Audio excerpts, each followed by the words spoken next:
If my people, Bible reading 1 to 9, the book of Ezekiel, we are in the second scroll. And it's actually following the submitted one so far. We went through the 13th scroll, which was the introduction. Then we went through the first scroll, starting at chapter 8. Now we're in chapter 20, the beginning of the second scroll. Just a warning there before, pay attention to what I'm telling you, because the other scrolls, all the way up through 12, don't go in the order they're supposed to. How do I know they're supposed to go in the order we're giving them to you, and not in the regular Bibles that you get all over the world? Regular Bibles, they're listed just as they are in all other Bibles. So if there's 30,000 Bibles for sale, I'll turn around and look at the companion. I'll look at the Hebraic. I'll look at the King James. I'll look at the J. Vernon McGee over here. I look at the Henry Matthew series. Another 29,995 Bibles. They are all in a certain order, but not in the scroll. The times that they were written, the scrolls were written by Ezekiel.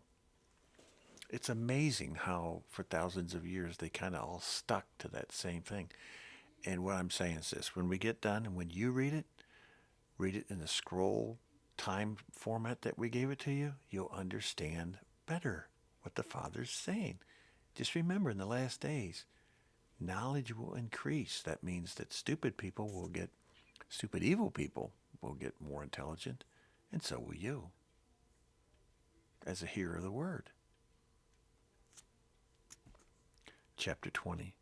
In the 7th year, in the 5th month, on the 10th day, some of the elders of Israel came to inquire of Yahweh, and they sat down in front of me, Ezekiel. Then the word of Yahweh, it came to me. Now, this took 20 some odd years, like 26, 27 years for all these scrolls to be written. So it wasn't every Shabbat that the word came to Ezekiel, okay? But certain times, Yahweh's in charge. He knows what's going on. You pay attention to what's written there. So as we go through it, let's go down to, well, we've gone through that already. And that's the additional laws that were written to testify against the tribes.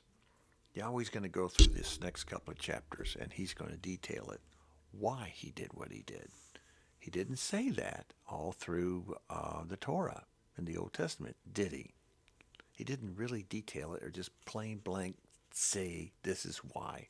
He does in Ezekiel. And let's see where we at. Chapter 20, verse 17. Yet I looked to them on pity and did not destroy them or put an end to them in the desert. I said to the children in the desert, do not follow the statutes of your fathers, or do not follow the statutes of your fathers, or keep their judgments, or defile yourselves with their idols. So from generation to generation, he's warning them. Verse 19, I am Yahweh your Elohim. Follow my statutes and be careful to keep my judgments.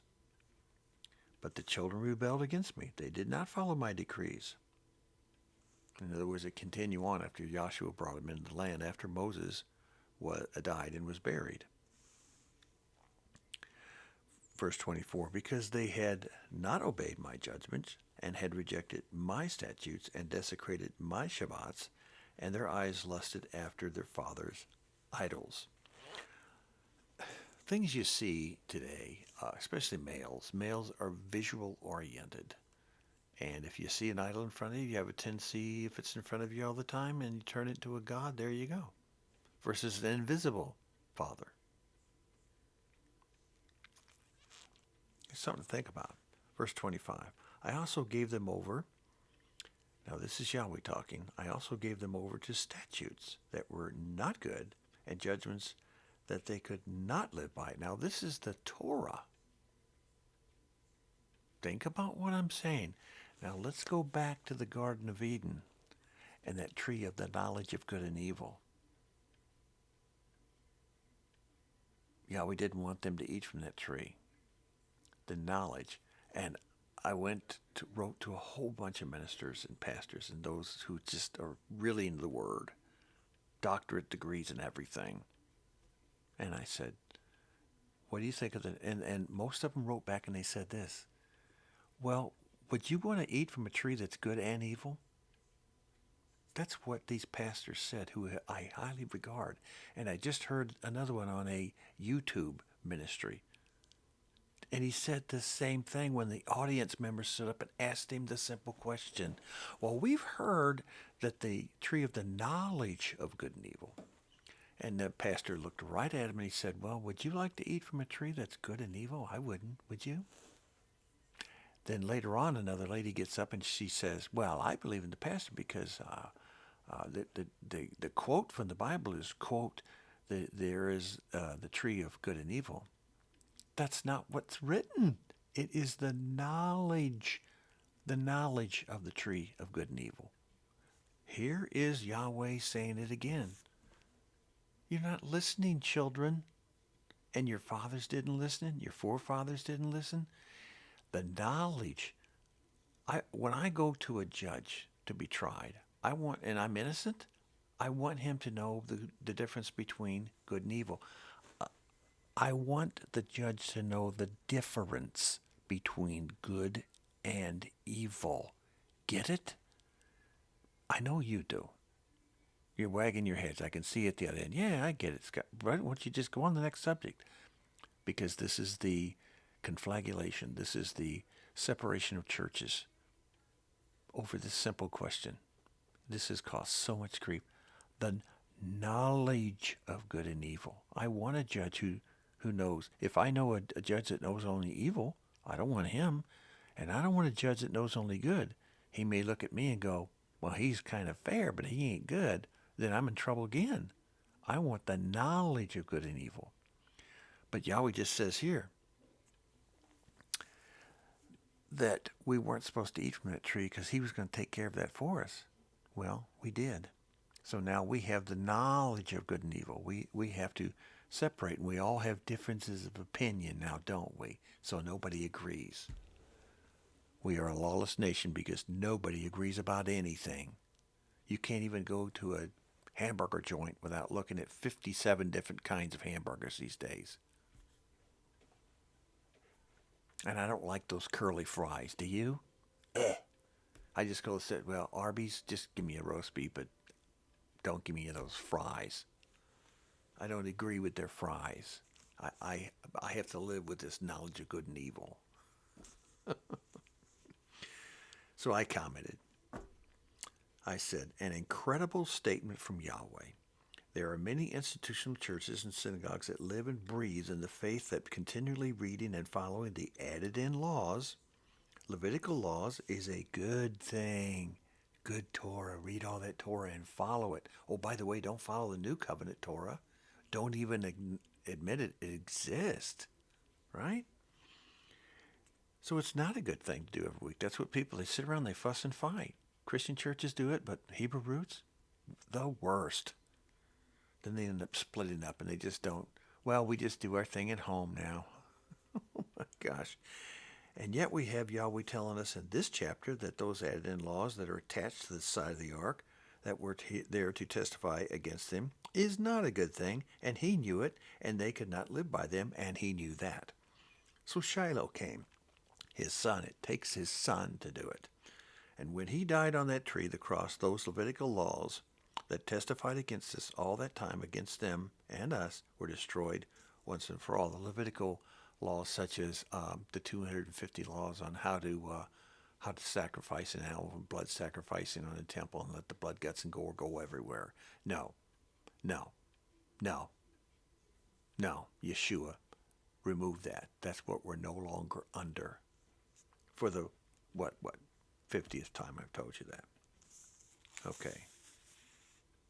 To understand this and know that we can now be priests, plural, in the order of Melchizedek, which came long after the Levitical laws, which actually came before.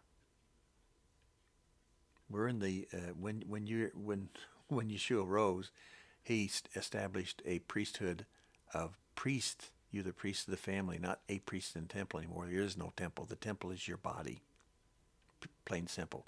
But was that Melchizedek law in effect in the time of Abraham? Oh, yeah. And didn't it say that that Melchizedek, his age was like unknown? It's always been. He's talking about Yeshua. Yeshua's always been. All right. Until Yeshua returns, which we're reading in Ezekiel, he's going to renew our hearts. He's not going to renew the temple. Oh, he's not going to do that. He's going to have an oblation area, a sanctuary, which you've seen, and I've shown in some of the videos already. And if he brings down a temple or builds a temple or whatever, we're not going to be in it. That's his place. That's Levitical priests are going to be there. That's the oblation. That's the sanctuary. 60 square miles each for the Levites and then for the oblation area for the sanctuary area. Got it? So where's all the people going to be, Bruce? They're going to be in Jerusalem on the southern edge. They're going to be in Jerusalem. Where's Yeshua if he comes down? He's going to be north. Pay attention to all the times it says north. And he comes down from the north. Not talking about Satan or some evil soldier, but talking about Yeshua. All right. So we are still, it's a long chapter, in chapter 40, verse 40. Chapter 20, verse 40. How am I doing at time? Okay. For on my holy mountain, the high mountain of Israel, declares Adonai Yahweh, there will be a land of the entire house I'll read it again. There in the land and the entire house of Israel will serve me, and there I will accept them, and there I will require your offerings and your choice gifts along with your holy sacrifices. This is the millennium, folks. The millennium, as the verses just declares, reads, Yahweh will come and get and lead the people out of the lands, or his messengers will. But you're going to know the difference. You're not going to get an email telling you to come to Jerusalem. Yeshua will glean out all those who enter the promised land and those who will not. The offerings and choice gifts will be those who will bring a living sacrifices. We are living sacrifices, or who are currently living sacrifices, the holy sacrifices, plus gifts. What a glorious day this will be for those who put their trust in us. And so what will the priest, the Levite priest, eat? The gifts that we bring. That's what's going on there, okay? There it is again. It's just book after book after book. And all of the minor prophets and the major prophets are saying the same thing. Now, some of them knew each other, but most didn't. Chapter 21. The word of Yahweh came to me. Son of man, set your face against Jerusalem and preach against the sanctuary. Prophesy against the land of Israel and say to her, this is what Yahweh says. I am against you. I will draw my sword from its scabbard and cut off you, both the righteous and the wicked. Did you hear that? Oh, Yeshua's coming back and he's going to cut up those wicked people. Something fierce. Did he say that he was going to cut off from both of you the righteous and the wicked? Oh, I think he did. Chapter 21, verse 3. Why, you don't hear that in the pulpits, do you? Verse 4, because I am going to cut off the righteous and the wicked, my sword will be unsheathed against everyone from the north to the south. He's doing some house cleaning. And for you people who are good people, who hear and obey, you're still wicked. Your heart is wicked. And he's going to clean it up.